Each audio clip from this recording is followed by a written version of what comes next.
त्रंसते हस्तात् त्वाक्यैव परिदह्यते न चाशक्नोम्यवस्थातुं भ्रमतीव च मे मनः निमित्तानि च पश्यामि विपरीतानि केशव न च श्रेयोऽनुपश्यामि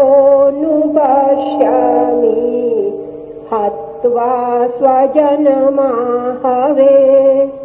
न काङ्क्षे विजयं कृष्ण न च राज्यं सुखानि च किं नो राज्येन गोविन्द किं भोगैर्जीवितेन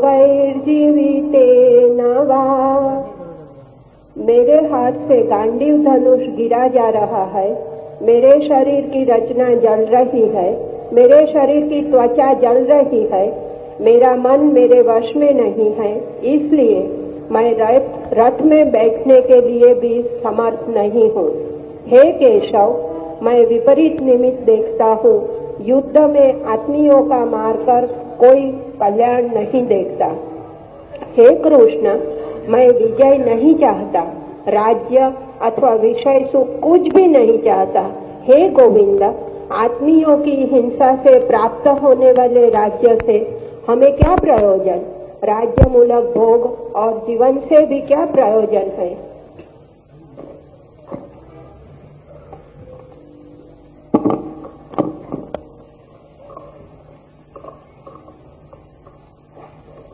अर्जुन बड़ी सशर्त बात कह रहा है।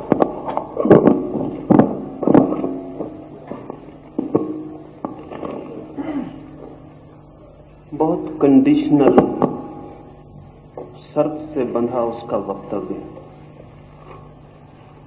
सुख के भ्रम से वो मुक्त नहीं हुआ,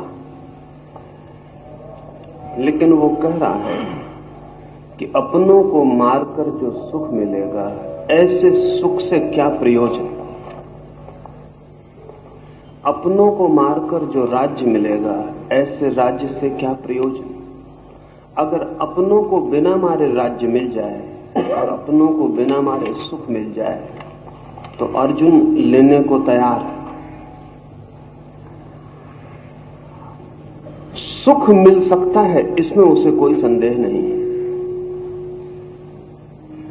कल्याण हो सकता है, इसमें उसे कोई संदेह नहीं है। अपनों को मारने में उसे संदेह है। इस मनोदशा को समझ लेना उपयोगी है। हम सब भी ऐसे ही शर्तों में सोचते हैं। वेंगर ने किताब लिखी है the philosophy of as if.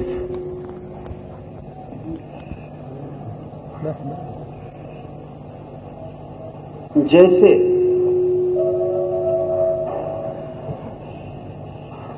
सारा जीवन ही यदि पर खड़ा है, यदि ऐसा हो तो सुख मिल सकेगा, यदि ऐसा न हो तो सुख नहीं मिल सकेगा, यदि ऐसा हो तो कल्याण हो सकेगा, यदि ऐसा न हो तो कल्याण नहीं हो सकेगा।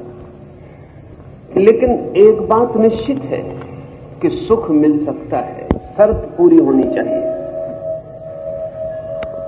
और मजे की बात यही है कि जिसकी शर्त है उसे सुख कभी नहीं मिल सकता है।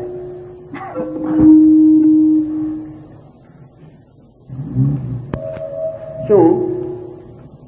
क्योंकि जिसे सुख का भ्रम नहीं टूटा, डिसइल्यूजनमेंट नहीं हुआ, जिसका सुख का मोह भंग नहीं हुआ, उसे सुख नहीं मिल सकता है। सुख मिलता है केवल उसे जो इस सत्य को जान लेता कि सुख इस जगत में संभव नहीं है। बड़ा पैराडॉक्सिकल, बड़ा उल्टा दिखाई पड़ता है। जो सोचता है इस जगत में सुख मिल सकता, कुछ शर्तें भर पूरी हो जाएं, वो केवल नए नए दुख खोजता चला जाता है। असल में हर दुख को खोजना हो तो सुख बनाकर ही खोजना पड़ता है। दुख के खोजने की तरकीब ही यही है कि उसे सुख मानकर खोजना पड़ता है। जब तक खोजते हैं तब तक सुख मालूम पड़ता है, जब मिल जाता है तब दुख मालूम पड़ता है, लेकिन मिल जाने के बाद कोई उपाय नहीं।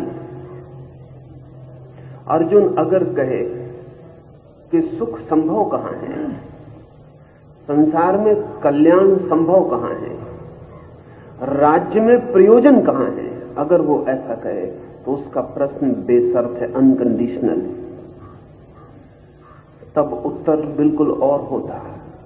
लेकिन वो ये कह रहा है अपनों को मार के सुख कैसे मिलेगा। सुख तो मिल सकता है, अपने न मारे जाएं तो सुख लेने को वो तैयार है।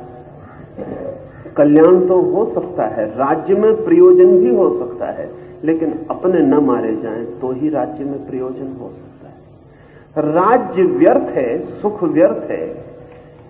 महावीर या बुद्ध को जैसा ख्याल हुआ, अर्जुन को वैसा ख्याल नहीं। अर्जुन के सारे वक्तव्य उसकी विरोधी मनोदशा की सूचना देते हैं। वो जिस चीज को कह रहा है बेकार है, उस चीज को बेकार जान नहीं रहा है।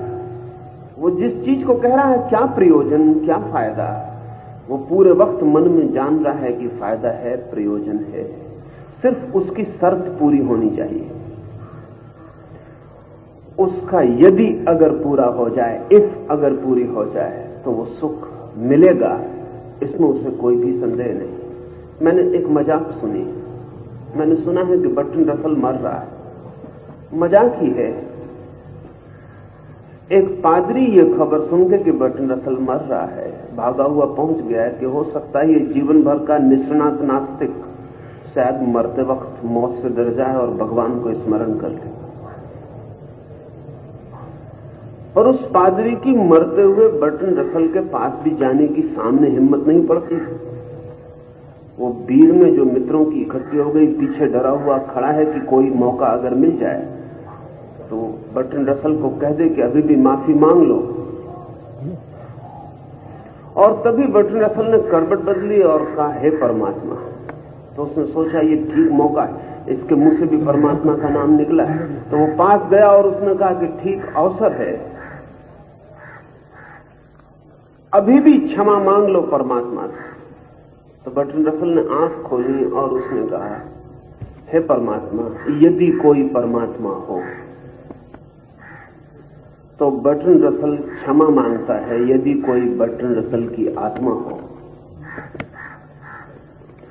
क्षमा मांगता है यदि कोई पाप किए गए हो। क्षमा मांगता है यदि क्षमा संभव हो।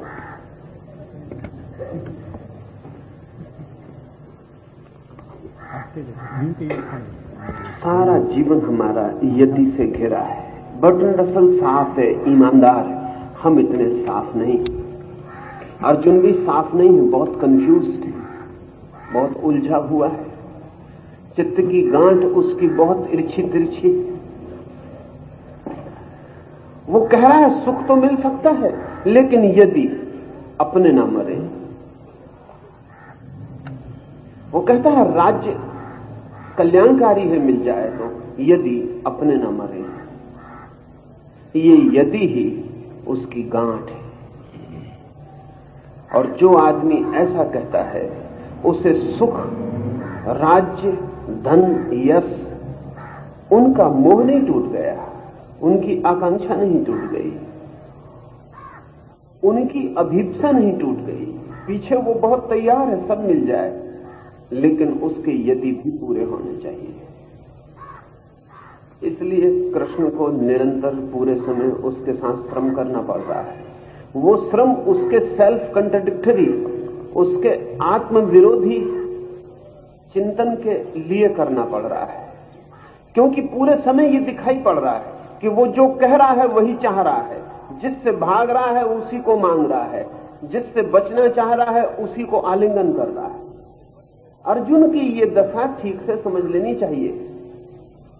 ऐसा अर्जुन हम सबके भीतर है, जिसे हम एक हाथ से धकाते हैं उसे दूसरे हाथ से खींचते रहते हैं। जिसे हम एक हाथ से खींचते हैं उसे दूसरे से धकाते रहते हैं। एक कदम बाएं चलते हैं तो तत्काल एक कदम दाएं चल लेते हैं। एक कदम परमात्मा की तरफ जाते हैं तो एक कदम तत्काल संसार की तरफ उठा लेते हैं। ये जो अर्जुन है ऐसी बैलगाड़ी की तरह जिसमें दोनों तरफ बैल जुते हैं, वो दोनों तरफ खींच रहा है। वो कह रहा है सुख तो है इसलिए मन भागता है। वो कह रहा है लेकिन अपनों को मारना पड़ेगा इसलिए मन लौटता है। ये स्वविरोध स्मरण रखने योग्य है, क्योंकि अर्जुन की पूरी चित्त दशा इसी स्वविरोध का फैलाव है।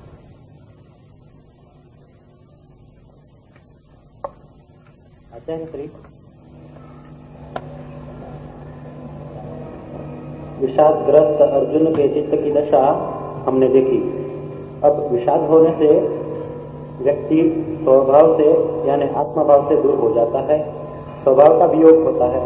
तो गीता के प्रथम अध्याय को अर्जुन विषाद योग कहा गया है, वह कैसे? विषाद का योग से क्या संबंध है, या गीता के योग शब्द किस अर्थ में है?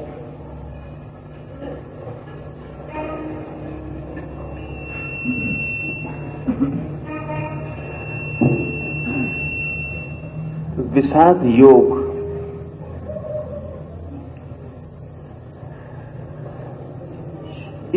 के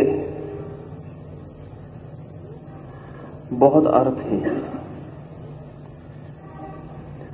और योग के ऐसे भी अर्थ हैं जो साधारणतः योग से हमारी धारणा है उसके ठीक विपरीत है।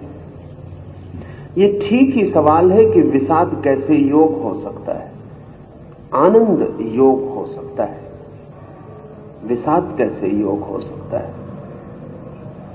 लेकिन विषाद इसलिए योग हो सकता है कि वो आनंद का ही शीर्षासन करता हुआ रूप है। वो आनंद ही सिर के बल खड़ा है। आप अपने पैर के बल खड़े हो तो भी आदमी हैं और सिर के बल खड़े हो जाएं तो भी आदमी हैं। जिसको हम स्वभाव से विपरीत जाना कहते हैं वो भी स्वभाव का उल्टा खड़ा हो जाना, इन्वर्शन। जिसको हम विक्षिप्त कहते हैं वो भी स्वभाव का विकृत हो जाना है, परवर्शन।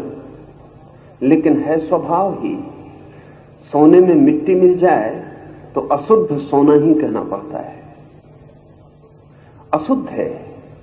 इसलिए पूछा जा सकता है कि जो अशुद्ध है उसे सोना क्यों कह रहे हैं, लेकिन सोना ही कहना पड़ेगा, अशुद्ध होकर भी सोना है। और इसलिए भी सोना कहना पड़ेगा कि अशुद्धि जल सकती है और सोना वापस सोना हो सकता है।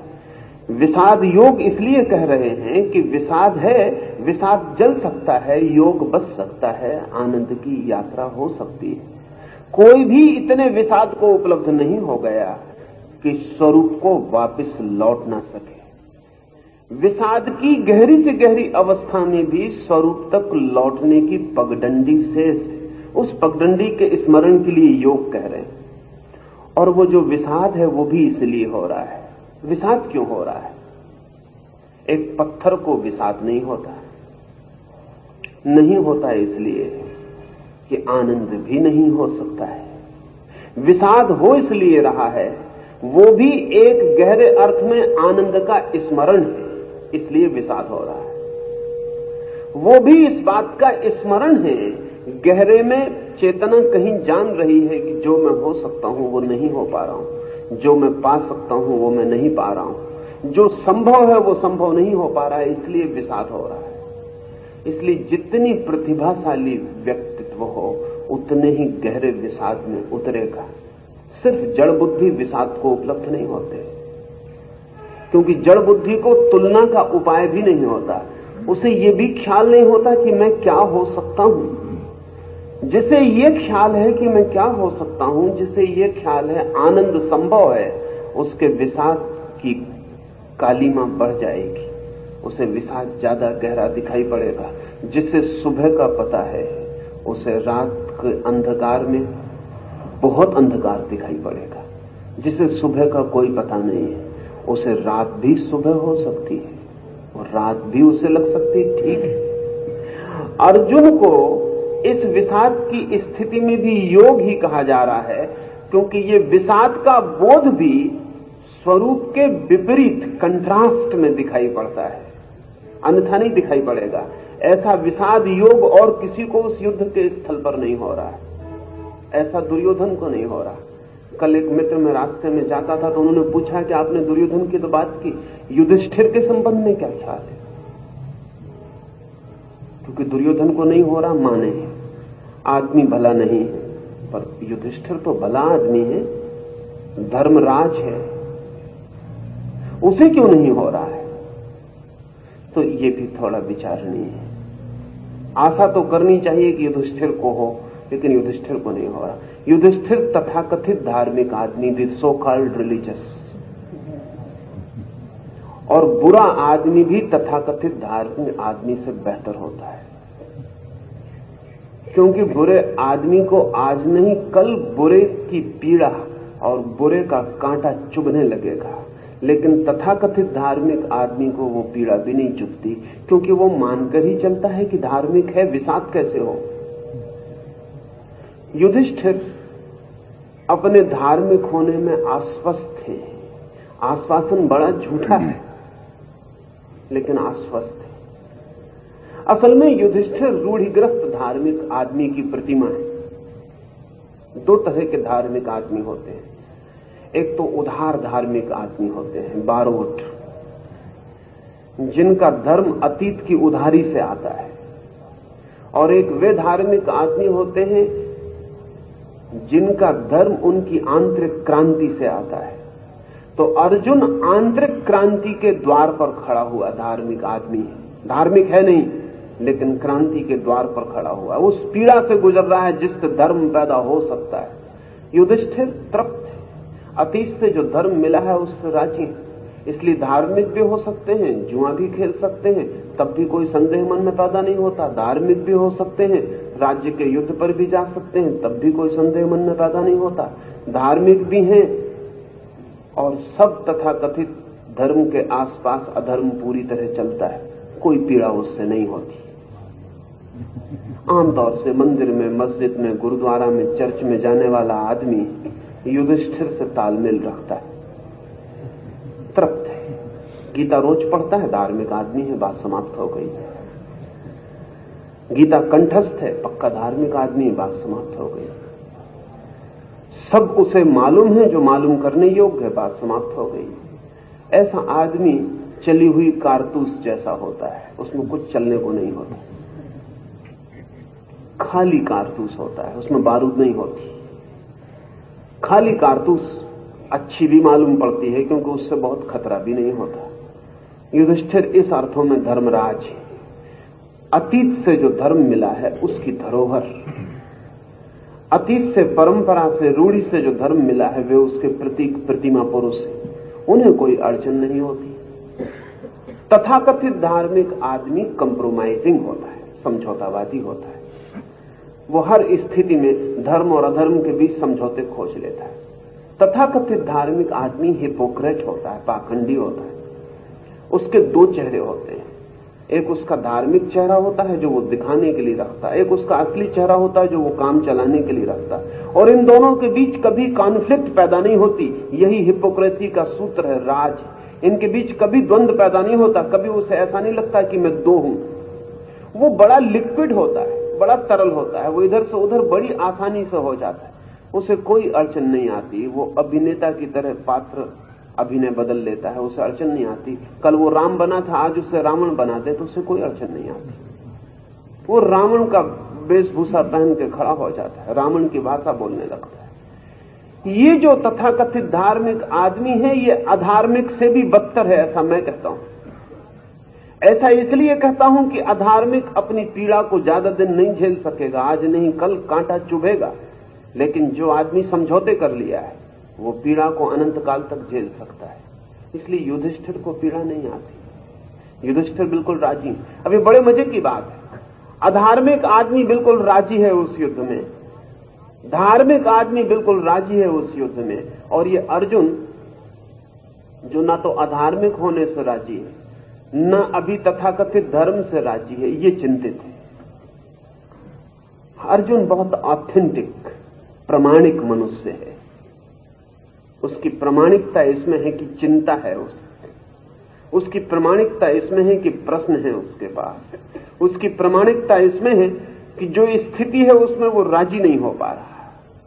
यही उसकी बेचैनी, यही उसकी पीड़ा, उसका विकास बनती है। विषाद योग इसलिए ही कहा है कि अर्जुन विषाद को उपलब्ध हुआ। धन्य है वे जो विषाद को उपलब्ध हो जाएं, क्योंकि जो विषाद को उपलब्ध होंगे उन्हें मार्ग खोजना पड़ता है। अभागे हैं वे जिनको विषाद भी नहीं मिला, उनको आनंद तो कभी मिलेगा नहीं। धन्य है वे जो विरह को उपलब्ध हो जाएं, क्योंकि विरह मिलन की आकांक्षा है। इसलिए विरह भी योग है, वो मिलन की आकांक्षा है, वो मिलन के लिए खोजता हुआ मार्ग। योग तो मिलन ही है, लेकिन विरह भी योग है, क्योंकि विरह भी मिलन की पुकार और प्यास है।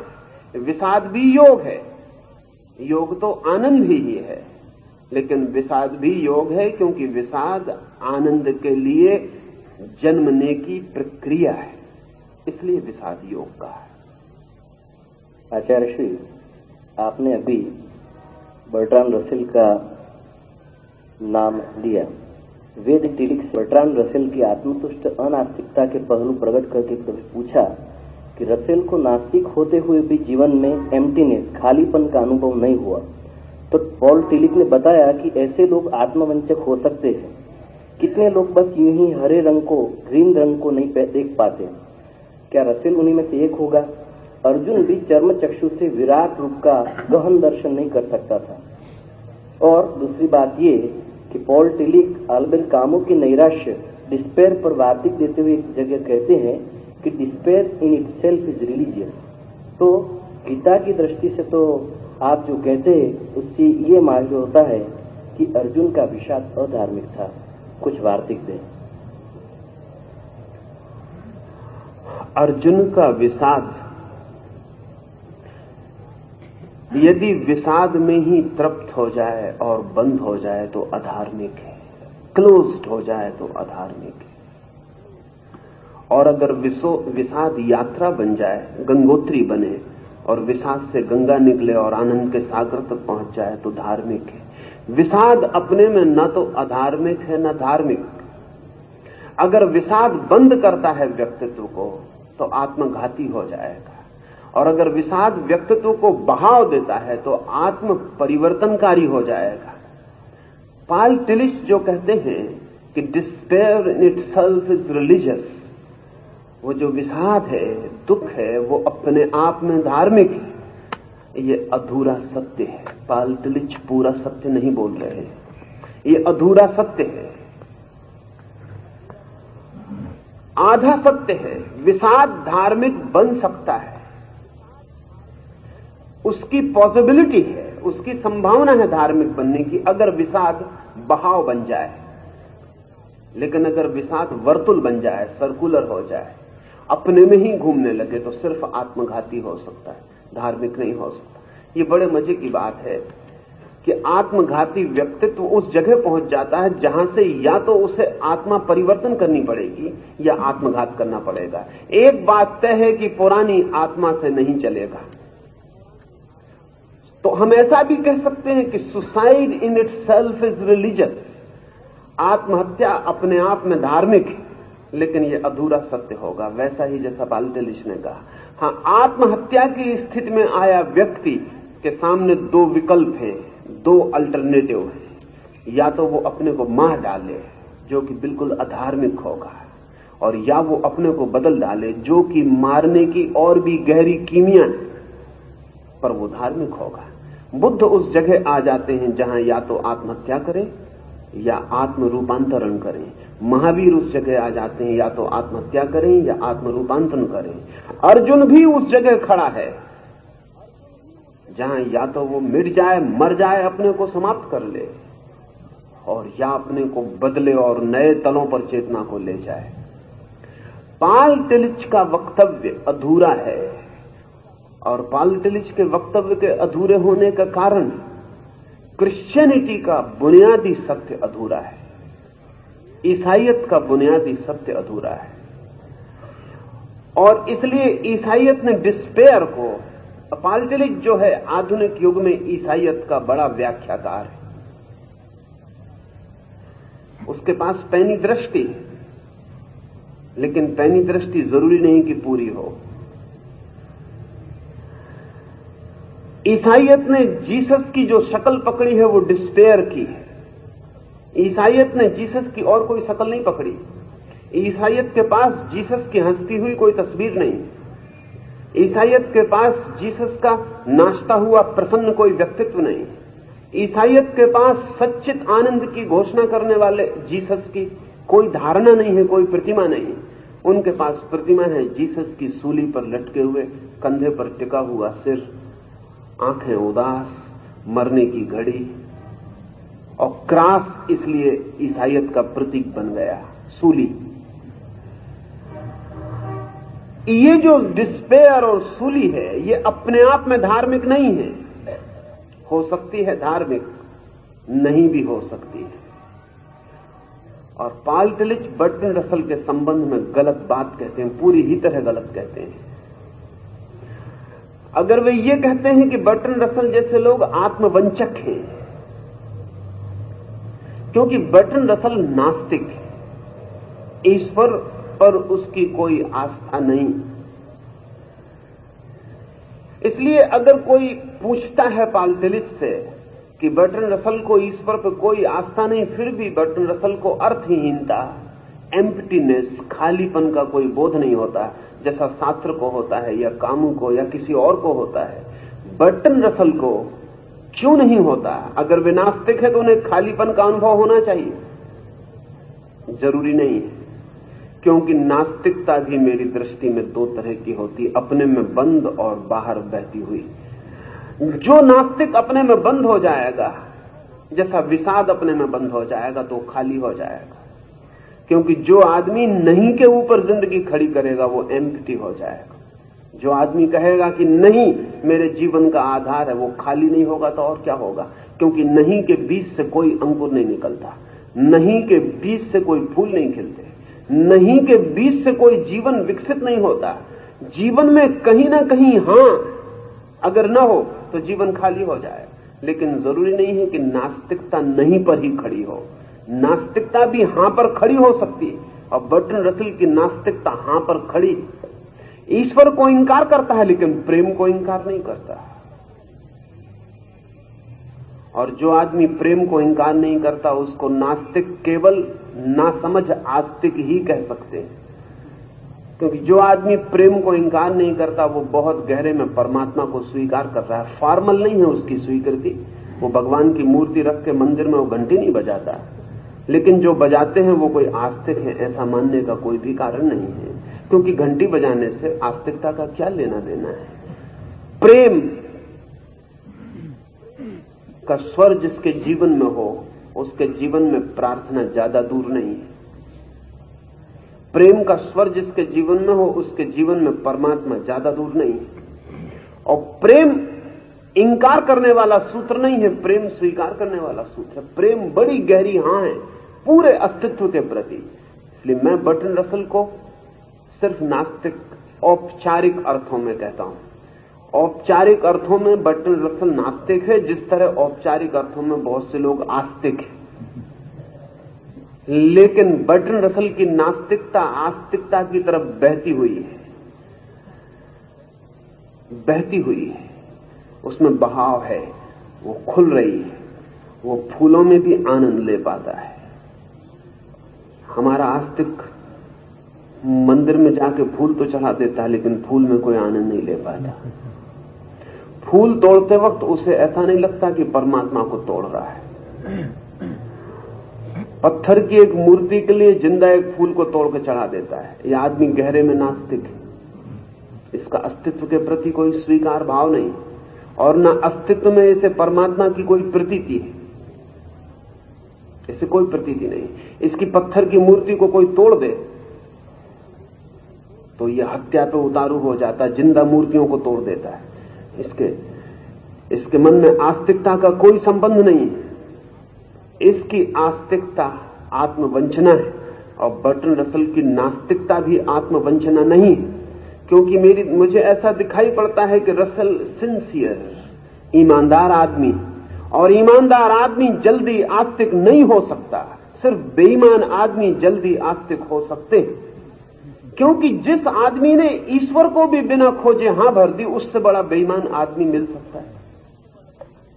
जिस आदमी ने ईश्वर जैसे महत तत्व को किताब में पढ़ के स्वीकार कर लिया, इस आदमी से ज्यादा आत्मवंचक आदमी, सेल्फ डिसेप्टिव आदमी मिल सकता है। ईश्वर बच्चों का खेल नहीं है। ईश्वर किताबों में पढ़े हुए पाठ से संबंधित नहीं।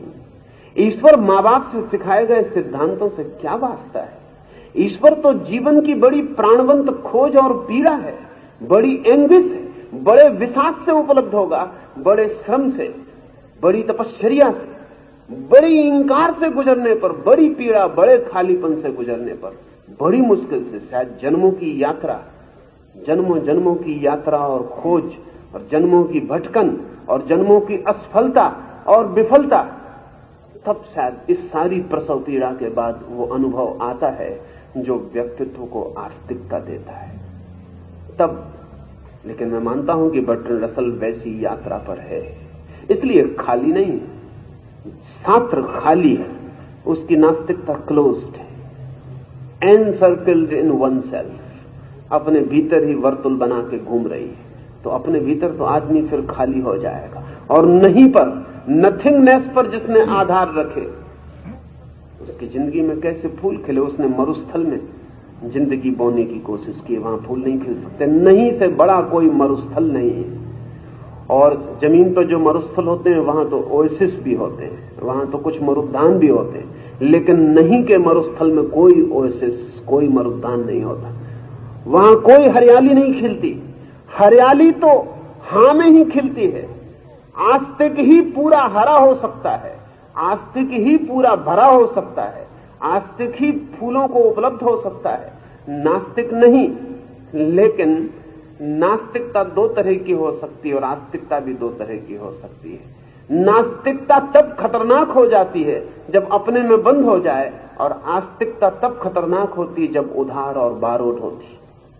आस्तिकता का खतरा उधारी में, नास्तिकता का खतरा अपने में बंद हो जाने में। सब उधार आस्तिक हैं पृथ्वी पर। नास्तिक तक होने की ईमानदारी नहीं है, तो आस्तिक होने का बहुत विराट कदम बिल्कुल असंभव है। तो मैं तो मानता हूं कि नास्तिकता पहली सीढ़ी है आस्तिक होने के लिए, शिक्षण है नास्तिकता। नहीं कहने का अभ्यास हां कहने की तैयारी है, और जिसने कभी नहीं कहा उसके हां में कितना बल होगा, और जिसने कभी नहीं कहने की हिम्मत नहीं जुटाई उसके हां में कितना प्राण, कितनी आत्मा हो सकती है। बर्ट्रैंड रसल, मैं मानता हूं, नास्तिकता के उस दौर से गुजरता हुआ व्यक्ति है जो खोज रहा है और बिना खोजे हां नहीं भर सकता। उचित है, ठीक है, धार्मिक है। रसल को मैं नास्तिक कहता हूं, लेकिन धार्मिक नास्तिक, और तथाकथित आस्तिकों को मैं आस्तिक कहता हूं लेकिन अधार्मिक आस्तिक। ये शब्द उल्टे मालूम पड़ते हैं, लेकिन उल्टे नहीं। अर्जुन का विषाद बहुत धार्मिक है, उसमें गति है। अगर वो चाहे तो कृष्ण जैसे कीमती आदमी को पास पाकर कह सकता है कि गुरु तुम जो कहते हो ठीक हो, हम लड़ते हैं। नहीं कहता, कृष्ण से जूझता है। कृष्ण से जूझने की हिम्मत साधारण नहीं है। कृष्ण जैसे व्यक्तित्व के पास हां करने का मन होता है।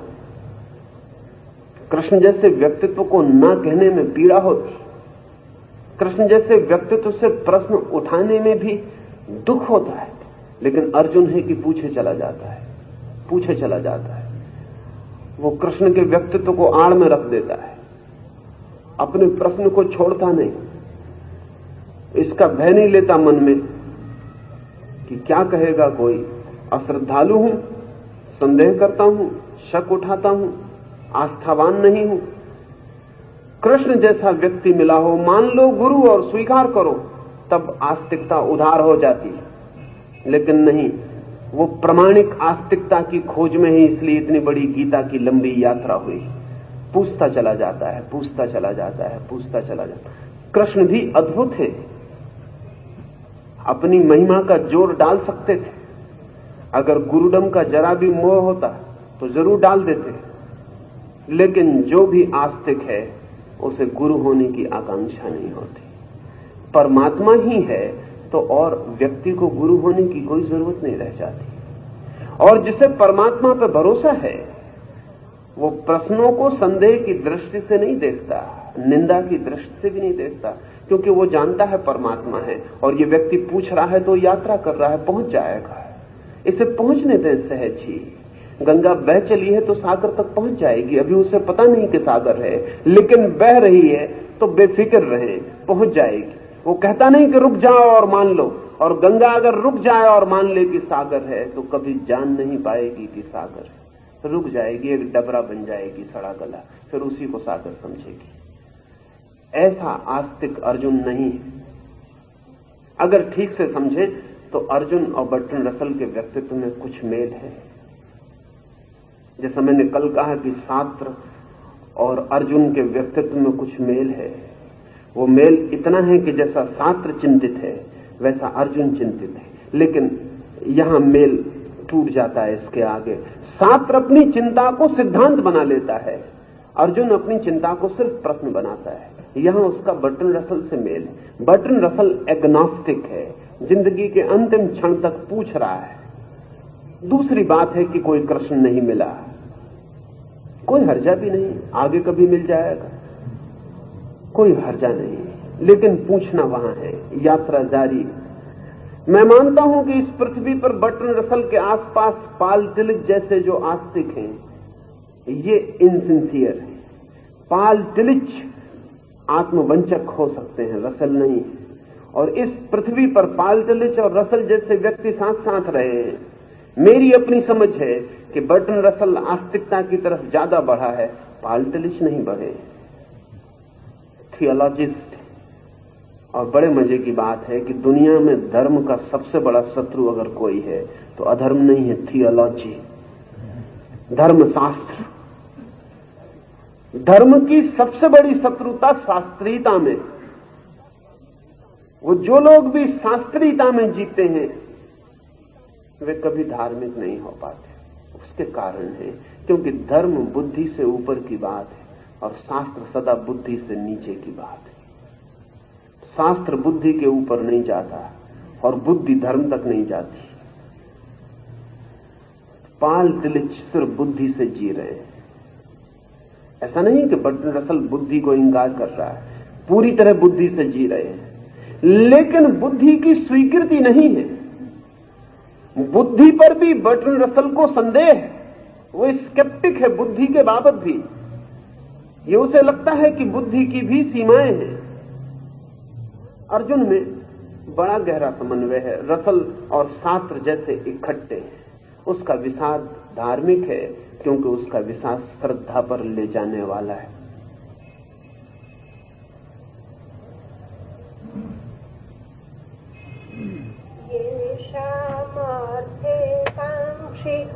नो राज्यं भोगा सुखानि च तइमेव स्थिता युते प्राणं त्यक्त्वा धनानि च।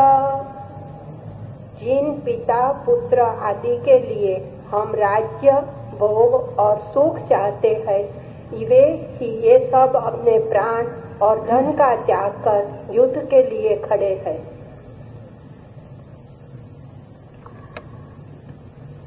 पग पग पर अर्जुन की भ्रांतियां जुड़ी। कह रहा है अर्जुन कि जिन पिता पुत्र मित्र परिजन के लिए हम राज्य सुख चाहते हैं, झूठ कह रहा है, कोई चाहता नहीं, सब अपने लिए चाहते हैं। और अगर पिता पुत्र के लिए चाहते हैं तो सिर्फ इसलिए कि वो अपने पिता हैं, अपना पुत्र है। वो जितना अपना उसमें जुड़ा है उतना ही, इससे ज्यादा नहीं। हां, ये बात जरूर है कि उनके बिना सुख भी बड़ा विरस हो जाएगा, क्योंकि सुख तो मिलता कम है। दूसरों को दिखाई पड़े ये ज्यादा होता है, सुख मिलता तो ना के बराबर है। बड़े से बड़ा राज्य मिल जाए तो भी राज्य के मिलने में उतना सुख नहीं मिलता जितना राज्य मुझे मिल गया है, इतना मैं अपने लोगों के सामने सिद्ध कर पाऊं तो सुख मिलता है। और आदमी के चिंतना की सीमाएं, अगर एक महारानी रास्ते से निकलती हो, स्वर्ण आभूषणों से लदी, हीरे जवाहरातों से लदी, तो गांव की मेहतरानी को कोई ईर्ष्या पैदा नहीं होती, क्योंकि महारानी रेंज के बाहर पड़ती है। मेहतरानी के चिंतना की रेंज नहीं है, वो सीमा नहीं है उसकी। महारानी से कोई ईर्ष्या पैदा नहीं होती, लेकिन पड़ोस की मेहतरानी अगर एक नकली कांच का टुकड़ा भी लटका के निकल जाए तो प्राण में तीर चुभ जाता है, वो रेंज के भीतर है।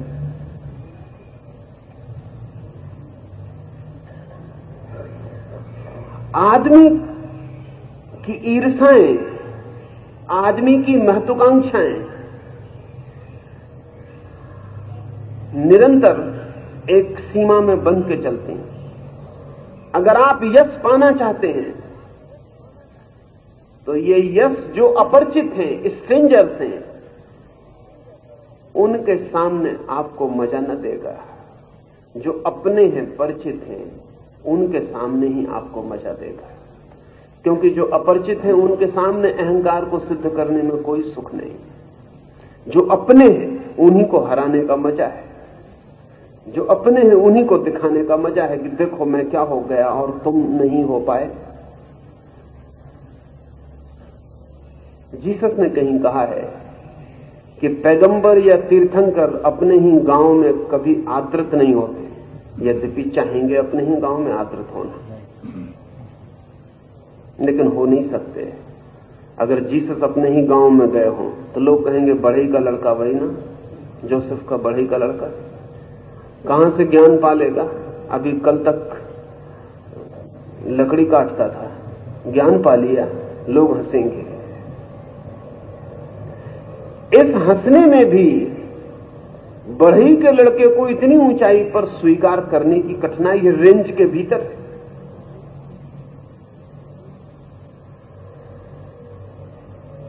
बहुत कठिन। कोई प्रोफेट अपने गांव में पहुंच जाए, बड़ी कठिन बात है, क्योंकि गांव की ईर्ष्या की सीमा के भीतर है। तो विवेकानंद को जितना आदर अमेरिका में मिलता उतना कलकत्ता में कभी नहीं मिला। 2, 4, 10 दिन कलकत्ता लौट के स्वागत समारोह हुआ, फिर सब समाप्त हो गया। फिर कलकत्ते में लोग कहने लगे अरे वही ना कायस्थ का लड़का है, कितना ज्ञान हो जाए।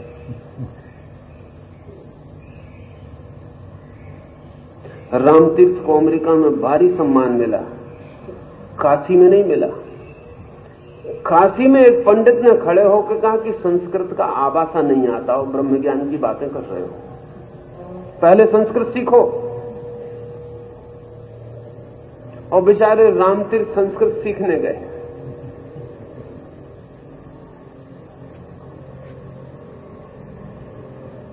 रेंज है, एक सीमा, एक वर्तुल है लेकिन शायद रामतीर्थ को भी इतना मजा न्यूयॉर्क में सम्मान मिलने से नहीं आ सकता था जितना काशी में मिलता तो आता। इसलिए रामतीर्थ भी कभी नाराज नहीं हुए अमेरिका में जब तक थे, कभी दुखी और चिंतित नहीं हुए, काशी में दुखी और चिंतित हो गए। निरंतर ब्रह्म ज्ञान की बात करते थे। काशी में इतनी हिम्मत न जुटा पाए कि कह देते कि ब्रह्म ज्ञान का संस्कृत से क्या लेना देना, बाढ़ में जाए तुम्हारी संस्कृत। इतनी हिम्मत न जुटा पाए, बल्कि एक ट्यूटर लगा के संस्कृत सीखने बैठ गए। ये पीड़ा समझते?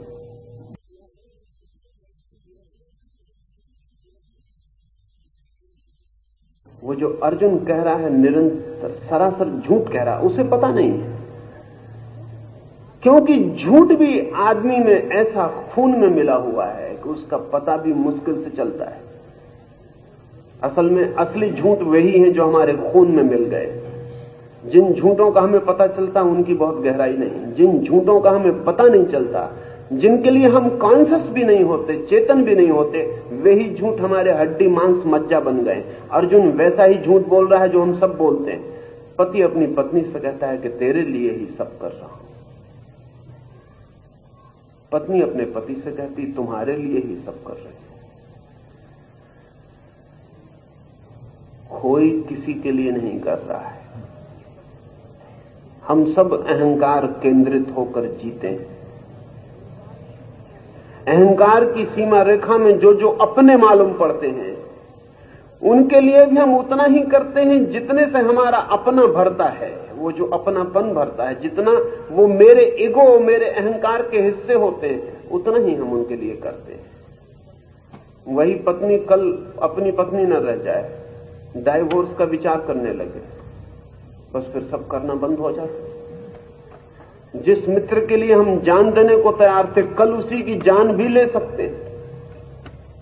सब भूल जाता है। क्या हो जाता है? जब तक वो मैं के लिए मजबूत करता था तब तक अपना था, और जब मैं के लिए मजबूत नहीं करता तब अपना नहीं रह जाता। नहीं, अर्जुन गलत कह रहा है। उसे पता नहीं है, उसे पता हो तब तो बात और हो जाए, उसे पता पड़ेगा धीरे धीरे। गलत कह रहा है कि जिनके लिए हम राज्य चाहते हैं, नहीं, उसे कहना चाहिए कि जिनके बिना राज्य चाहने में मजा न रह जाएगा। चाहते तो अपने ही लिए, लेकिन जिनकी आंखों के सामने चाहने में मजा आएगा कि मिले, जब वे ही ना होंगे तो अपरिचित अनजान लोगों के बीच राज्य लेकर भी क्या करेंगे? अहंकार का मजा भी क्या होगा उनके बीच जो जानते ही नहीं कि तुम कौन हो। जो जानते हैं कि तुम कौन हो, उन्हीं के बीच आकाश छूने पर पता चलेगा कि देखो। ध्यान रहे, हम अपने दुश्मनों से ही प्रतियोगिता नहीं कर रहे हैं, अपने मित्रों से हमारी और भी गहरी प्रतियोगिता है। अपरिचितों से हमारा कोई प्रतिस्पर्धा नहीं है, परिचितों से हमारी असली प्रतिस्पर्धा है। इसलिए दो अपरिचित कभी इतने बड़े दुश्मन नहीं हो सकते जितने दो सगे भाई हो सकते। उन्हीं से हमारी प्रतिस्पर्धा, उन्हीं के सामने सिद्ध करना है कि मैं कुछ हूं। वो अर्जुन गलत कह रहा है, लेकिन उसे साफ नहीं है स्वयं को। वो जान के नहीं कह रहा है। जान के जो हम झूठ बोलते हैं बहुत ऊपरी हैं, न जाने जो झूठ हमसे बोले जाते हैं वो बहुत गहरे हैं, और जन्मों जन्मों में हमने उन्हें अपने खून के साथ आत्मसात कर लिया है, एक कर लिया है। वैसा ही एक झूठ अर्जुन बोल रहा है कि जिनके लिए राज्य चाहा जाता है वे ही ना होंगे तो राज्य का क्या करूंगा? नहीं, उचित सही तो यह है कि वो कहे राज्य तो अपने लिए चाहा जाता है, लेकिन जिनकी आंखों को चकाचौंध करना चाहूंगा जब वे आंखें ही ना होंगी तो अपने लिए भी चाहे कि क्या करूंगा, लेकिन वो अभी ये नहीं कह सकता।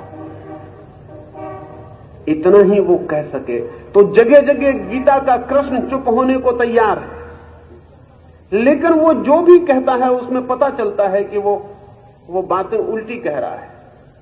अगर वो एक जगह भी सीधी और सच्ची बात कह दे, एक भी असर्शन उसका ऑथेंटिक हो, तो गीता का कृष्ण तत्काल चुप हो जाए, कहे बात खत्म हो गई, चलो वापस लौटा लेते हैं रथ को। लेकिन वो बात खत्म नहीं होती, क्योंकि अर्जुन पूरे समय दोहरे वक्तव्य बोल रहा है, डबल दोहरे वक्तव्य बोल रहा है। बोल कुछ और रहा है, चाहे कुछ और रहा है कुछ और, कह कुछ और रहा है। उसकी दुविधा कहीं और गहरे में प्रकट कहीं और कर रहा है। इसे हमें समझते चलना है, तभी हम कृष्ण के उत्तरों को समझ सकेंगे। जब तक हम अर्जुन के प्रश्नों की दुविधा और अर्जुन के प्रश्नों का उलझाव न समझ लें, तब तक कृष्णों के उत्तरों की गहराई और कृष्णों के उत्तरों के सुलझाव को समझना मुश्किल है।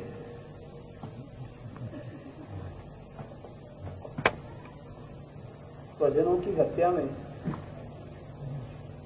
अर्जुन ने जो नच श्रेयोनु पश्यामि कहा, वहां वह प्रेयस से स्पष्टतः दूर ही लगता है।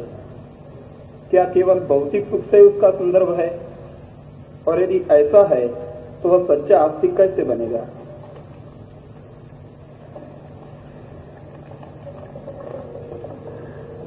अर्जुन जहां है वहां भौतिक सुख से ही संबंध हो सकता है। आस्तिक का भौतिक सुख से संबंध नहीं होता, ऐसा नहीं है। आस्तिक का भौतिक सुख से संबंध होता है, लेकिन जितना ही वो खोजता है उतना ही पाता है कि भौतिक सुख असंभावना है। भौतिक सुख की खोज असंभव होती है, तभी आध्यात्मिक सुख की खोज शुरू होती है। तो भौतिक सुख का भी आध्यात्मिक सुख की खोज में महत्वपूर्ण कंट्रीब्यूशन, उसका बहुत महत्वपूर्ण दान है। सबसे महत्वपूर्ण दान भौतिक सुख का यही है कि वो अनिवार्य रूप से विषाद में और फ्रस्ट्रेशन में ले जाता है। अब ये बड़े मजे की बात है, जिंदगी में वे ही सीढ़ियां हमें परमात्मा के मंदिर तक नहीं पहुंचाती जो परमात्मा के मंदिर से ही जुड़ी हैं। वे सीढ़ियां भी परमात्मा के मंदिर की सीढ़ियों तक पहुंचाती हैं जो परमात्मा के मंदिर से नहीं जुड़ी हैं। अभी बड़ी उल्टी सी बात मालूम पड़ेगी।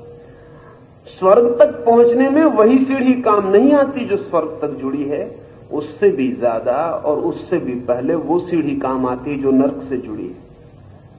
असल में जब तक नर्क की तरफ की यात्रा पूरी तरह से व्यर्थ ना हो जाए, तब तक स्वर्ग की तरफ की कोई यात्रा प्रारंभ नहीं होती।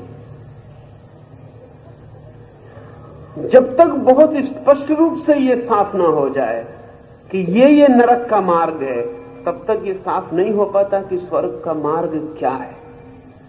भौतिक सुख आध्यात्मिक सुख तक पहुंचाने में एक निषेध चेतावनी का, नेगेटिव चेतावनी का काम करते हैं। बार बार हम खोजते हैं भौतिक सुख को, बार बार असफल होते हैं। बार बार चाहते हैं और बार बार नहीं पाते हैं। बार बार आकांक्षा करते हैं और बार बार वापस गिर जाते हैं। यूनानी कथाओं में सिसिफस की कथा है। कामू ने उस पर एक किताब लिखी, the myth of Sisyphus. Sisyphus को सजा दी है देवताओं ने कि वह पत्थर को खींच के पहाड़ की शिखर तक ले जाए,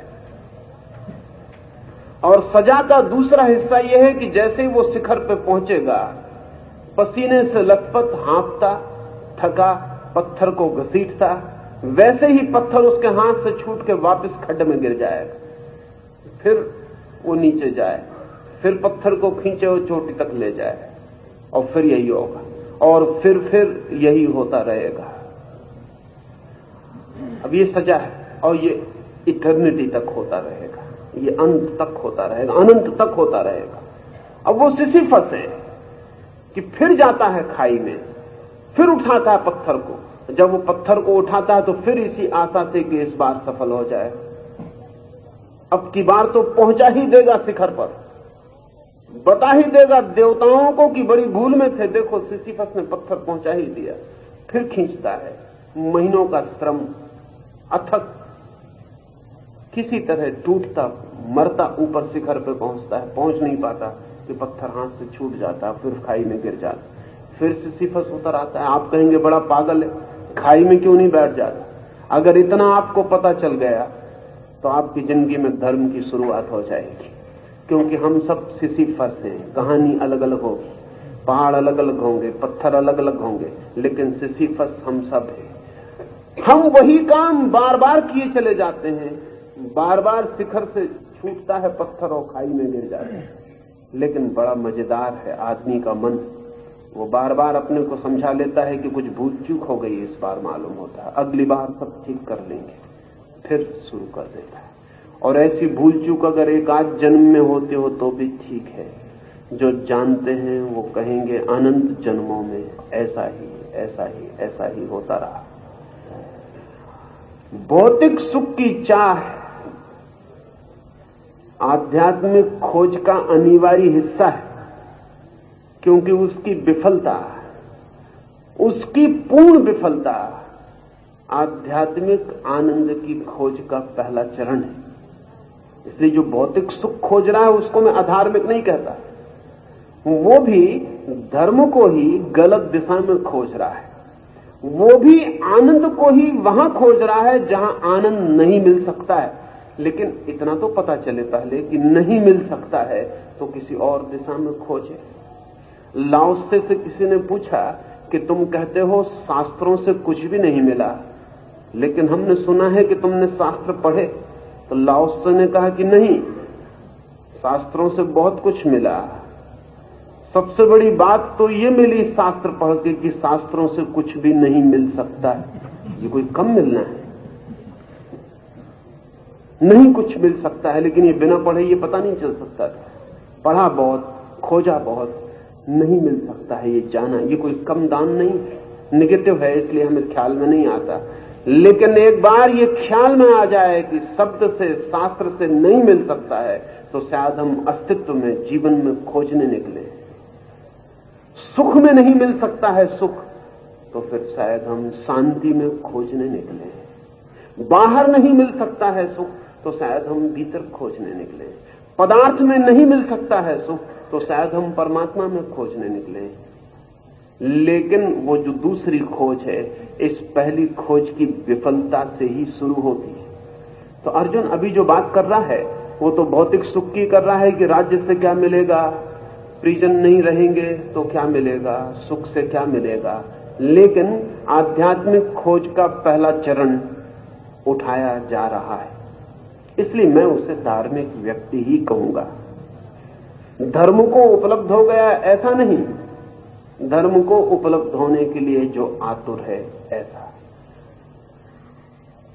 आचार्य श्री, आज सुबह पूज्य स्वामी श्री मनोहरी के साथ बहस हुआ। आपने कल बताया कि भगवत गीता मानस शास्त्र है और आधुनिक मानस शास्त्र के करीब आ जाता है। तो क्या आप साइक का अर्थ माइंड करके उसको सीमित करते हैं? साइक का जो मूल अर्थ है सोल, तो गीता को सिर्फ मानस शास्त्र कह के आप रुक जाएंगे कि अध्यात्म शास्त्र भी कहेंगे? कुछ स्पष्ट करें। मैं गीता को मनोविज्ञान ही कहूंगा, और मन से मेरा अर्थ आत्मा नहीं। मन से मेरा मतलब मन ही, माइंड ही। कई को दिक्कत और कठिनाई होगी, वो कहेंगे ये तो मैं गीता को नीचे गिरा रहा हूं, अध्यात्म शास्त्र कहना चाहिए। लेकिन आपसे कहना चाहूंगा कि अध्यात्म का कोई शास्त्र होता नहीं। ज्यादा से ज्यादा शास्त्र मन का हो सकता है। हां, मन का शास्त्र वहां तक पहुंचा दे जहां से अध्यात्म शुरू होता है, इतना ही हो सकता है। अध्यात्म शास्त्र होता ही नहीं, हो नहीं सकता। अध्यात्म जीवन होता है, शास्त्र नहीं। अधिक से अधिक जो शब्द कर सकता है वो ये है कि वो मन की आखिरी ऊंचाइयों और गहराइयों को छूने में समर्थ बना दे। इसलिए मैं गीता को अध्यात्म शास्त्र कहकर व्यर्थ न करूंगा, वैसा कोई शास्त्र होता नहीं। और जो जो शास्त्र आध्यात्मिक होने का दावा करते हैं, शास्त्र तो क्या करते हैं, शास्त्र को मानने वाले दावा कर देते हैं।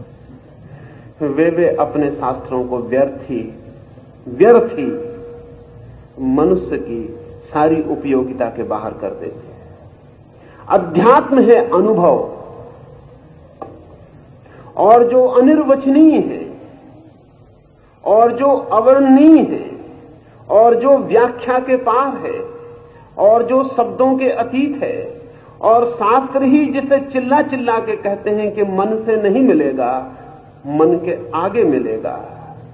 जो मन के आगे मिलेगा वो शब्दों में नहीं लिखा जा सकता है।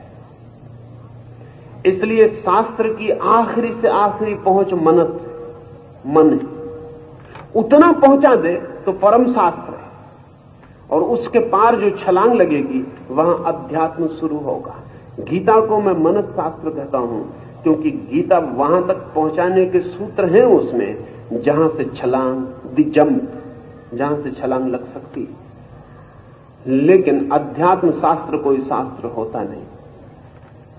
हाँ, आध्यात्मिक वक्तव्य हो सकते हैं, जैसे उपनिषद आध्यात्मिक वक्तव्य है, लेकिन उनमें कोई विज्ञान नहीं है, इसलिए मनुष्य के बहुत काम के नहीं है। गीता बहुत काम की है।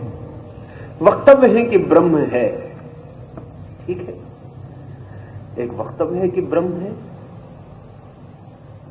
ठीक है, हमें पता नहीं। जो जानता है वो कहता है, जो नहीं जानता है वो कहता है होगा। बेयर स्टेटमेंट है। तो उपनिषद काम में आ सकता है जब आपको अध्यात्म का अनुभव हो जाए, तब आप उपनिषद में पढ़ के कह सकते हैं ठीक है, ऐसा मैंने भी जाना। तो उपनिषद जो है वो गवाही बन सकता है, विटनेस हो सकता है। लेकिन जब आप जान लें तब, और मजा यह है कि जब आप जान लें तो उपनिषद की गवाही की कोई जरूरत नहीं है। आप ही जानते हैं तो आप जो कहते हैं वही उपनिषद हो जाता है। तो उपनिषद जो है वो ज्यादा से ज्यादा गवाही बन सकता है सिद्ध के लिए, और सिद्ध के लिए कोई गवाही की सिद्ध के किसान की गीता नहीं है। लेकिन असली सवाल तो साधक के लिए है, और साधक का असली सवाल आध्यात्मिक नहीं है।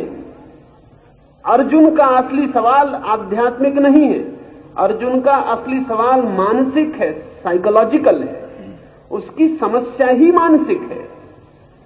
इसलिए अगर कोई ये कहे उसकी समस्या तो मानसिक है और कृष्ण उसको आध्यात्मिक हल कर रहे हैं, तो उन दोनों के बीच फिर कोई कम्युनिकेशन नहीं हो सकता। जहां समस्या है वहीं समाधान को होना चाहिए, तभी सार्थक होगा। अर्जुन की समस्या मानसिक है, उसकी समस्या आध्यात्मिक नहीं है, उसका उलझाव मानसिक है। अब ये बड़े मजे की बात, मामला ठीक ऐसा ही है जैसे कि मेरे घर में अंधेरा है और मैं आपसे कहूं अंधेरा है, आप कहें कि मैं दिया ले जाकर देखता हूं कहां है, और आप दिया ले जाएं, और अंधेरे को मैं न बता पाऊं, आप कहें बताओ कहां है, अब मैं दिया ले आया, अंधेरा कहां है, अब मैं मुश्किल में पड़ जाऊं, तो मैं आपसे कहूं कि कृपा कर दिया बाहर रख के आइए, आप कहें कि दिया बाहर रखाऊंगा तो अंधेरे को देखूंगा कैसे, क्योंकि रोशनी चाहिए देखने के लिए। तो फिर एक ही मैं आपसे कहूंगा कि फिर अंधेरा नहीं देखा जा सकता, क्योंकि जहां रोशनी है वहां अंधेरा नहीं है, और जहां अंधेरा है वहां रोशनी नहीं है, और इन दोनों के बीच कोई कम्युनिकेशन नहीं। आध्यात्मिक समस्या जैसी कोई समस्या होती ही नहीं, कोई समस्या नहीं है, वहां किसी समाधान की क्या जरूरत। अध्यात्म स्वयं समाधान है। इसलिए अध्यात्म के द्वार का नाम हमने रखा है समाधि। समाधि का मतलब है यहां से समाधान शुरू होता है, यहां से अब समस्याएं नहीं होंगी। समाधि का मतलब है यहां से अब समाधान शुरू होता है, अब समस्या नहीं, अब आगे प्रश्न नहीं होंगे, अब आगे प्रश्न का कोई उपाय नहीं। दरवाजे का नाम समाधि रखा है, इसका मतलब यह है कि दरवाजे पे आ गए, अब इसके पार समाधान का जगत है, वहां समाधान ही समाधान होंगे, वहां अब कोई समस्या नहीं होगी। लेकिन समाधि के द्वार तक बड़ी समस्याएं होंगी, और वे सब समस्याएं मानसिक है। इज द प्रॉब्लम, मन ही समस्या है। जिस दिन मन नहीं है उस दिन कोई समस्या नहीं है। और अध्यात्म का मतलब वो अनुभव जहां मन नहीं है।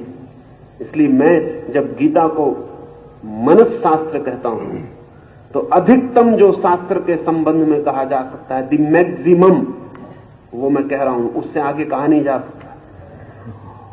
और जो लोग उसे आध्यात्मिक बनाएंगे वो पिटवा देंगे, उसे फिकवा देंगे, क्योंकि अध्यात्म की कोई समस्या नहीं है किसी की, सबकी समस्या मन की। और जब मैं कहता हूं कृष्ण को, मैं कहता हूं मनोविज्ञान का पहला उद्घोषक, तो अधिकतम जो संश्लेषक आत्मा का कोई संश्लेषण नहीं होता है। सारा खेल मन का है, सारा उपद्रव मन का है।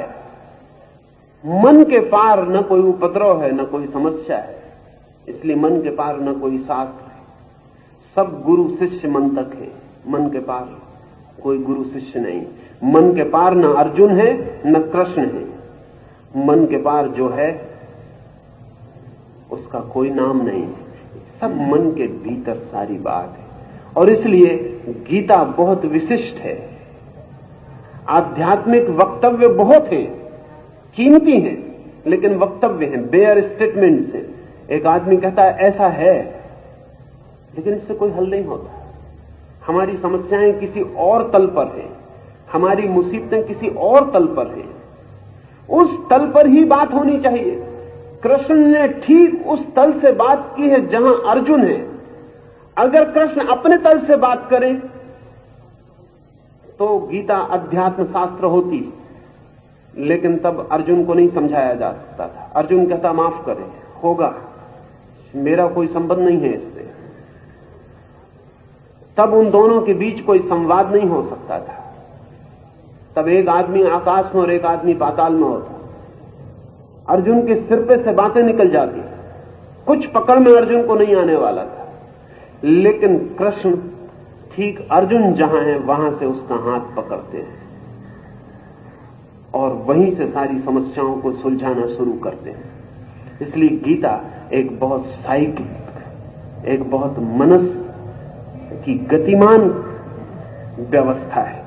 एक एक कदम अर्जुन ऊपर उठता है तो गीता ऊपर उठती है। अर्जुन नीचे गिरता है तो गीता नीचे गिरती है।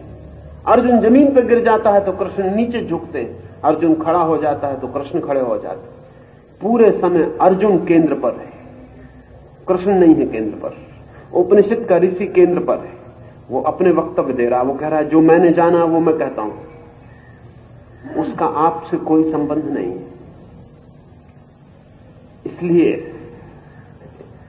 इसलिए मैं गीता को एक शिक्षक के द्वारा कही हुई बातें कह रहा हूं। कृष्ण सिर्फ ब्रह्मज्ञानी की तरह बोले तो अर्जुन से कोई नाता नहीं रह जाएगा। वो बहुत नीचे झुक के अर्जुन के साथ खड़े होकर बोलते और धीरे धीरे जैसे अर्जुन ऊपर उठता है वैसे वो ऊपर उठते और वहां छोड़ते हैं गीता के आखिरी सूत्रों को, जहां से मनस समाप्त हो जाता है और अध्यात्म शुरू होता है। उसके बाद चर्चा बंद हो जाती है, उसके बाद चर्चा का कोई मतलब नहीं है। इसलिए मैंने बहुत जानकर कंसीडर्ड, मेरा जो वक्तव्य था ऐसे नहीं कह देता हूं, कुछ भी नहीं ऐसे कह देता हूं, बहुत जानकर कहा कि गीता एक साइकोलॉजी है और भविष्य सिर्फ उन्हीं ग्रंथों का है जो साइकोलॉजी है। भविष्य उन ग्रंथों का नहीं है जो मेटाफिजिक्स मर गई, अब उसकी कोई जगह नहीं। अब आदमी कहता है हमारी समस्याएं हैं, इन्हें हल करिए, और जो इन्हें हल करेगा उसकी जगह होगी। अब फ्रायड, जुंग, एडलर और फ्रोम और सलीवान उनकी दुनिया है। अब ये कपिल कणाद की दुनिया नहीं। और आने वाले भविष्य में कृष्ण अगर फ्रायड और जुंग और एडलर की पंक्ति में खड़े होने का साहस दिखलाते हैं तो ही गीता का भविष्य, अन्यथा कोई भविष्य नहीं।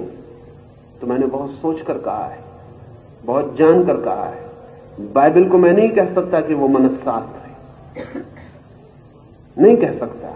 कुछ वक्तव्य हैं जो मानसिक हैं, लेकिन बहुत गहरे में वो अध्यात्म है। अध्यात्म का मतलब जो जाना है जीसस ने, वो वक्तव्य दे रहे हैं। वही तकलीफ हुई क्योंकि जीसस आकाश की बातें कर रहे हैं, सुनने वाले जमीन की बातें समझ रहे हैं, इसलिए सूली पे लटकाए गए। सूली पे लटकाने का कारण है, और बहुत सा कारण जीसस के ऊपर है। जीसस कह रहे हैं द किंगडम ऑफ गॉड, मैं तुम्हें परमात्मा के राज्य का मालिक बना दूंगा। लोग समझ रहे हैं कि वो जमीन के राज्य का मालिक बनाने वाले। यहूदियों ने रिपोर्ट कर दी उनकी कि यह आदमी खतरनाक है, रिबेलियस है, ये कुछ राज्य हड़पने की कोशिश कर रहा है। और जब उनसे पूछा पायलट ने कि क्या तुम राज्य हड़पने की कोशिश कर रहे हो, उन्होंने कहा कि हम राज्य पर हमला बोल रहे हैं। मगर वो दूसरे राज्य की बात कर रहे हैं, किंगडम ऑफ गॉड। वो कहीं राज्य किसी को पता नहीं, उन्होंने कहा यह आदमी खतरनाक, इस आदमी को सूली पर लटकाना चाहिए। जीसस जहां से बोल रहे हैं वहां सुनने वाले लोग नहीं हैं, और जहां जीसस बोल रहे हैं वहां उनका सुनने वाला एक भी आदमी नहीं। इसलिए जीसस और उनके सुनने वाले में कोई तालमेल नहीं। कृष्ण अद्भुत शिक्षक हैं। वो अर्जुन को प्राइमरी क्लास से लेकर ठीक यूनिवर्सिटी के आखिरी दरवाजे तक पहुंचाते हैं। वो बहुत लंबी यात्रा है, वो बहुत लंबी यात्रा है और बड़ी सूक्ष्म यात्रा है, और मैं वैसे ही चाहूंगा कि हम वैसे ही यात्रा करें। आचार्य जी, आपने बताया कि मनुष्य जन्मों जन्म का पुनरावर्तन करता रहता है, तो क्या पूर्ण जीवन पाने के लिए वह पुनरावर्तन जरूरी नहीं है? यदि न हो तो उसमें से अतिक्रमण कब होता है, और उसमें क्या गुरु या ग्रंथ कुछ मदद नहीं कर सकता? कृपया बताइए।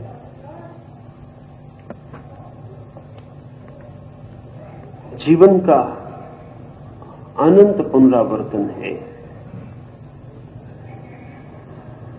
उपयोगिता है उसकी, उससे प्रौढ़ता आती है, खतरा भी है उसका, उससे जड़ता भी आ सकती है। एक ही चीज से दोबारा गुजरने में दो संभावनाएं हैं। या तो दोबारा गुजरते वक्त आप उस चीज को ज्यादा जान लेंगे, और यह भी संभावना है कि दोबारा गुजरते वक्त आप उतना भी न जान पाएंगे जितना आपने पहली बार जाना था। दोनों ही बातें। आपके घर के सामने जो वृक्ष लगा है आप उसको शायद ही देखते हो, क्योंकि इतनी बार देखा है कि देखने की कोई जरूरत नहीं रह गई। पति पत्नी को शायद ही एक दूसरे को देखते हो, 30-30 साल साथ रहते हो गए, देख लिया था बहुत पहले जब शादी हुई थी, फिर देखने का कोई मौका नहीं आया। असल में देखने की कोई जरूरत नहीं आई। अपरिचित स्त्री सड़क से निकलती तो दिखाई पड़ती है, असल में अपरिचित दिखाई पड़ता है, परिचित के प्रति हम अंधे हो जाते हैं, ब्लाइंड स्पॉट हो जाता है, उसे देखने की कोई जरूरत नहीं होती। कभी आंख बंद करके सोचें कि आपके मां के चेहरा कैसा है, तो आप बड़ी मुश्किल में पड़ जाएंगे। फिल्म एक्ट्रेस का चेहरा याद आ सकता है, मां का चेहरा आंख बंद करके देखेंगे तो एकदम खोने लगेगा। थोड़ी देर में रूपरेखा गडमड हो जाएगी कि मां का चेहरा पकड़ में नहीं आता। इतना देखा है, इतने पास से देखा है कि कभी गौर से नहीं देखा। निकटता अपरिचय बन जाती है, निकटता अपरिचय बन जाती है। तो अनंत जीवन में एक से ही अनुभव से बार बार गुजरने पर दो संभावनाएं हैं, और चुनाव आप पर है कि आप क्या करेंगे। स्वतंत्रता आपकी है। आप ये भी कर सकते हैं कि आप बिल्कुल जड़ मैकेनिज्म हो जाएं, जैसा कि हम अधिक लोग हो गए, एक यंत्रवत घूमते रहे, बस वही रोज रोज करते रहे। कल भी क्रोध किया था, परसों भी क्रोध किया था, उसके पहले भी, पिछले वर्ष भी, उसके पहले वर्ष भी। इस जन्म का ही हिसाब रखें तो भी काफी है। अगर 50 साल जिए हैं तो कितनी है, और हर बार क्रोध करके कितनी बार पश्चाताप किया है, और हर बार पश्चाताप करके फिर दोबारा क्रोध किया है, फिर दोबारा पश्चाताप किया है। फिर धीरे धीरे एक रूटीन, एक व्यवस्था बन गई, और आदमी को देख के आप कह सकते हैं कि अभी क्रोध कर रहा है, थोड़ी देर बाद पश्चाताप करेगा। क्रोध में क्या कह रहा है ये भी बता सकते हैं, क्या कहेगा ये भी बता सकते हैं, अगर 2-4 दफे उसको क्रोध करते देखा। और बाद में भी प्रिडिक्ट कर सकते हैं कि क्रोध के बाद पश्चाताप में ये बातें ये कहेगा, कसम खाएगा कि अब क्रोध कभी नहीं करूंगा। हालांकि ये कसमें इसने पहले भी खाई, का कोई मतलब नहीं है, ये जड़ व्यवस्था हो गई। लेकिन पूर्व क्रोध किया है तो हर बार क्रोध का अनुभव उसे क्रोध से मुक्त कराने में सहयोगी होगा, और अगर बेहोशी से क्रोध किया है तो हर क्रोध का अनुभव उसे और भी क्रोध की जड़ मूर्छा में ले जाने में सहयोगी होता है। जीवन का पुनरावर्तन दोनों संभावनाएं खोलता है। हम कैसा उपयोग करेंगे हम पर निर्भर है। जीवन सिर्फ संभावनाएं देता है, हम उन संभावनाओं को क्या रूपांतरण देंगे ये हम पर निर्भर है।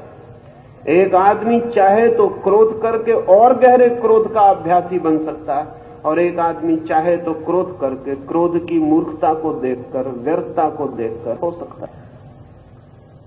जो आदमी जड़ होता चला जाता है वो अधार्मिक होता चला जाता है, वो और संसारी होता चला जाता है। जो आदमी चेतन होता चला जाता है वो धार्मिक होता चला जाता है, उसके जीवन में एक क्रांति होती चली जाती है। प्रत्येक पर निर्भर है कि जीवन का आप क्या करेंगे। जीवन निर्भर नहीं है, जीवन अवसर है, उसमें क्या करेंगे ये आप पर निर्भर है। ये निर्भरता ही आपके आत्मवान होने का प्रमाण है, ये निर्भरता ही आपको आत्मा होने का गौरव है। आपके पास आत्मा है अर्थात चुनाव की शक्ति है। अपने हजारों चक्कर लगाए हों, अगर आज भी आप निर्णय करें तो सारे चक्कर इसी क्षण छोड़ सकते हैं, तोड़ सकते हैं। लेकिन मन लीस्ट रेसिस्टेंस की तरफ बहता है। घर में मैं एक लोटा पानी गिरा दूं, फर्श से बह जाए, सूख जाए, पानी उड़ जाए, लेकिन एक सूखी रेखा फर्श पे छूट जाए, पानी नहीं है, जरा भी कुछ भी नहीं है, सिर्फ एक सूखी रेखा। और सूखी रेखा का मतलब क्या है? कुछ भी मतलब नहीं है, वहां पानी बहा था, बस इतनी एक रेखा छूट जाती। फिर दोबारा पानी उस कमरे में डोल दें, 100 में 99 मौके ये हैं कि वो उसी सूखी रेखा को पकड़ के फिर कमरे के दूसरे हिस्सों में धूल ज्यादा है, वहां जगह जरा आसानी से बहने की है, पानी वहीं से बहेगा। हम बहुत बार जो किए हैं वहां सूखी रेखाएं बन गई। उन सूखी रेखाओं को ही मनस्शास्त्र संस्कार कहता है, वो हमारी कंडीशनिंग है। उन सूखी रेखाओं पर फिर वही काम, फिर शक्ति का जन्म, फिर पानी का बहना, लीस्ट रेसिस्टेंस, फिर हम वहीं से बहना शुरू कर देते हैं। लेकिन सूखी रेखा कहती नहीं कि यहां से बहो, सूखी रेखा बांधती नहीं कि यहां से नहीं बहे तो अदालत में मुकदमा चलेगा। सूखी रेखा कहती नहीं कि कोई नियम है ऐसा कि यहीं से बहना पड़ेगा, कि परमात्मा की आज्ञा है कि यहीं से बहो। सूखी रेखा सिर्फ तो नई रेखा बना ले और बह जाए, फिर नई सूखी रेखा बन जाएगी, फिर नया संस्कार बन जाएगा। धर्म निर्णय और संकल्प है, जो होता रहा है उससे अन्यथा होने की चेष्टा, जो कल तक हुआ है उसकी समझ से वैसा दोबारा न हो, इसका संकल्प पूर्वक चुनाव है। इसे ही हम साधना कहें, योग कहें, जो भी नाम देना चाहें दे सकते हैं। एक आखिरी सूत्र और फिर सांझ को बात करें।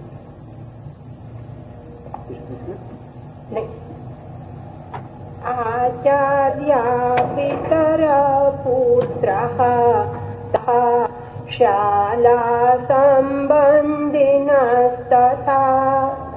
एतान् हन्तुमिच्छामि न तोऽपि मधुसूदन अपि त्रैलोक्यराज्यस्य हेतो किं नु मही कृते। इनमें कोई हमारे आचार्य, कोई पिता, कोई पितामह, कोई मामा, कोई ससुर, कोई पोते, कोई साले और कोई संबंधी है।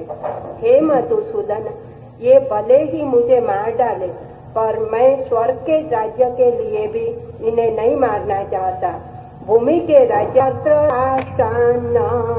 का प्रीति जनार्दन पापमेवाश्रयेदस्मान् हत्वैतानाततायिनः। हे जनार्दन, दुर्योधन आदि अपने बंधु बांधवों को मारने से हमें क्या सुख होगा? इन आतताई को मारने से हमें पाप ही लगेगा। बार बार फिर अर्जुन जो कह रहा है वो बहुत विचार योग्य है।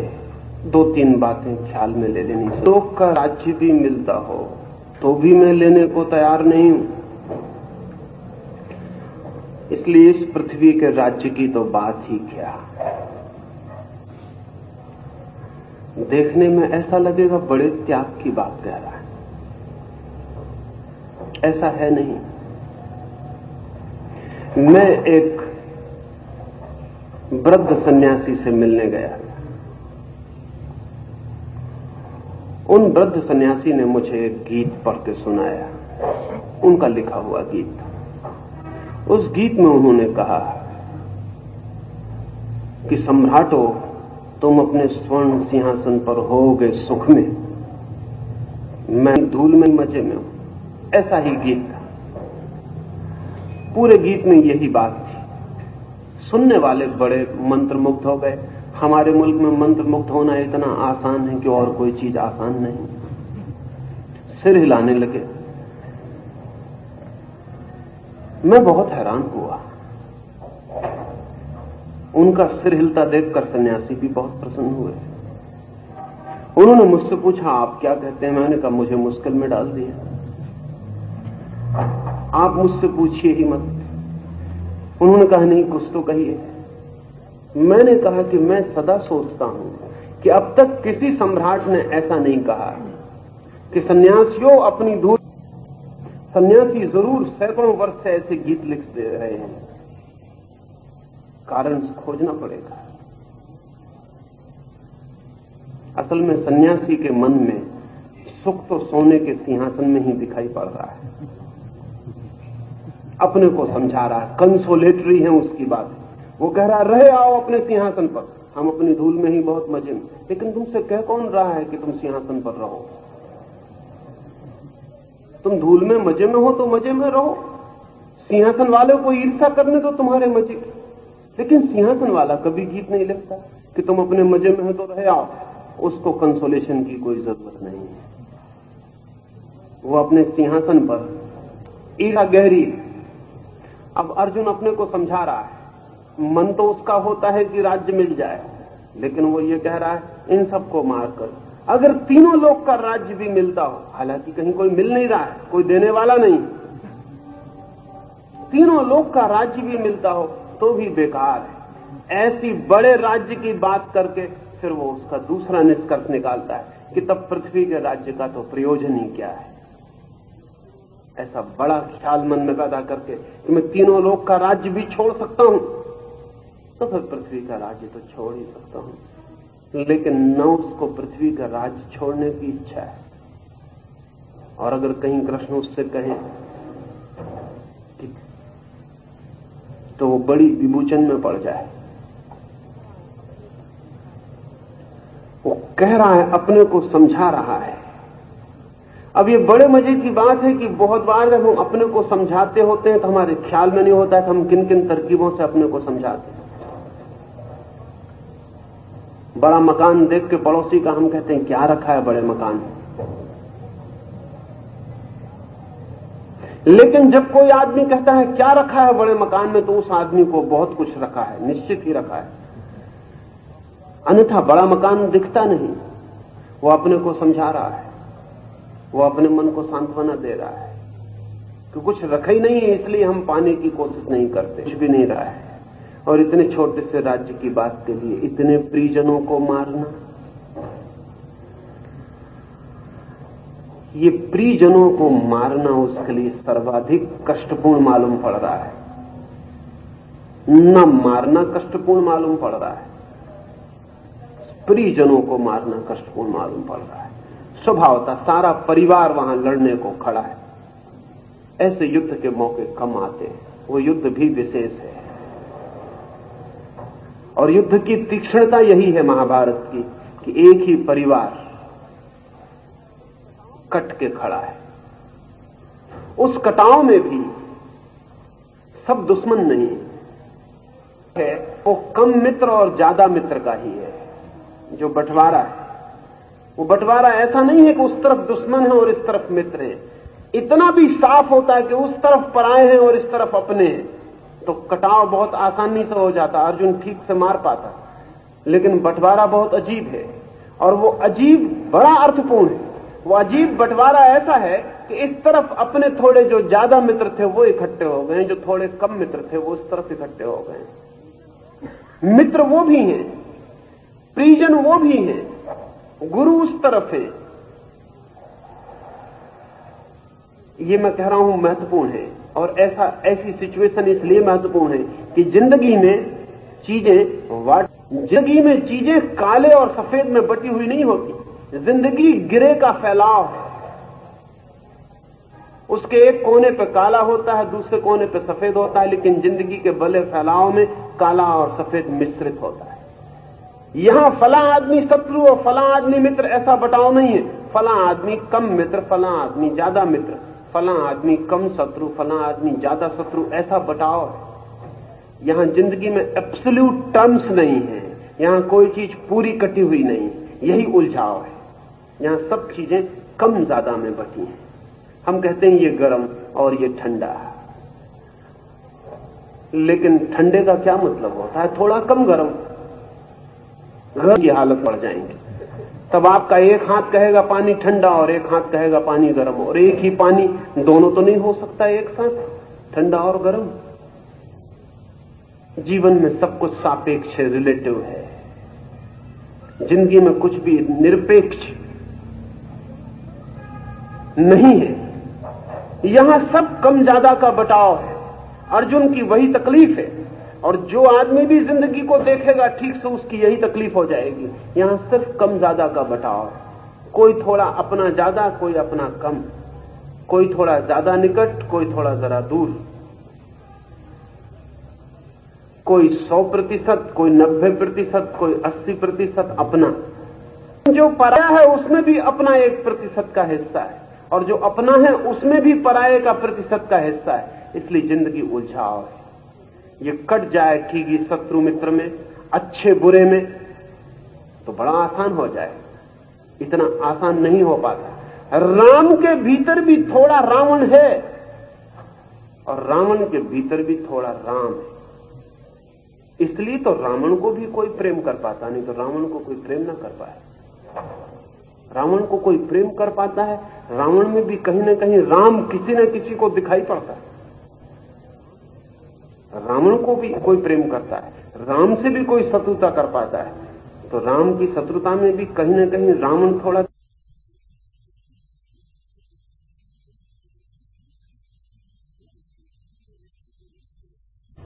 जिंदगी सिर्फ सापेक्ष विभाजन है। इसलिए अर्जुन की तकलीफ है कि सब अपने ही खड़े, एक ही परिवार बीच में से रेखा खींचती, उस तरफ अपने हैं, इस तरफ अपने हैं, हर हालत में अपने ही मरेंगे। ये पीड़ा पूरे जीवन की पीड़ा है, और ये स्थिति, ये सिचुएशन पूरे जीवन की स्थिति है। इसलिए अर्जुन के लिए जो प्रश्न है वो सिर्फ किसी एक युद्ध स्थल पर पैदा हुआ प्रश्न नहीं है, वो जीवन के समस्त स्थलों पर पैदा हुआ प्रश्न है। अब वो घबरा गया है। सबसे ज्यादा जीवन में उसके लिए ही द्रोण ने किया है। एकलव्य का अंगूठा काट लाए थे इसी शिष्य के लिए। वही शिष्य आज उन्हीं पर हत्या करने को तैयार होगा। इसी शिष्य को उन्होंने बड़ा किया है खून पसीना देकर, सारी कला इसमें उड़ेल दी है। आज इसी के खिलाफ वो धनुर्बाण खींचेंगे। ये बड़ा अद्भुत युद्ध है। ये एक ही परिवार जिनमें बड़े तालमेल हैं, बड़े जोड़ हैं, बड़ी निकटताएं हैं, कट के खड़ा हो गया है। लेकिन अगर हम जिंदगी को देखें, बहुत गहरे से देखें, तो जिंदगी के सब युद्ध अपनों के ही युद्ध हैं, क्योंकि पृथ्वी एक परिवार से जुड़ी। कल जिस जमीन को हम अपना कहते वो वहां है, कल जिस ताजमहल को वो अपना कहते और जिसके लिए मर जाते वो यहां है। यहां सब बटा है। अगर हम कल चीन से लड़ेंगे तो हिंदुस्तान ने चीन को सब कुछ दिया है, और हिंदुस्तान की सबसे बड़ी धरोहर बुद्ध को चीन ने बचाया है, और कोई बचाता नहीं।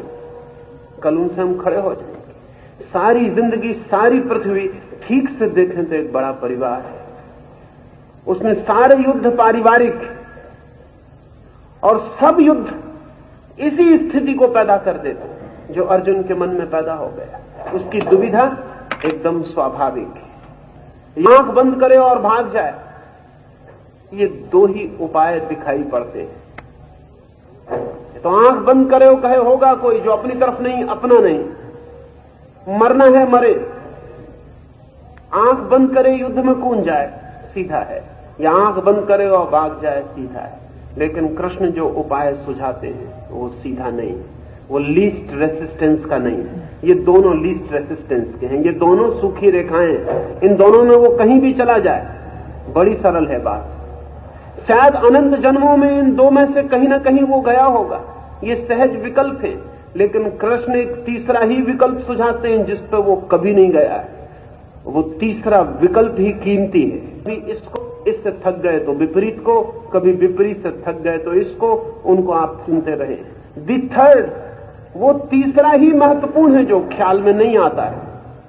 उस तीसरे को ही कृष्ण प्रस्तावित करेंगे, उस पर हम सांझ बात करेंगे।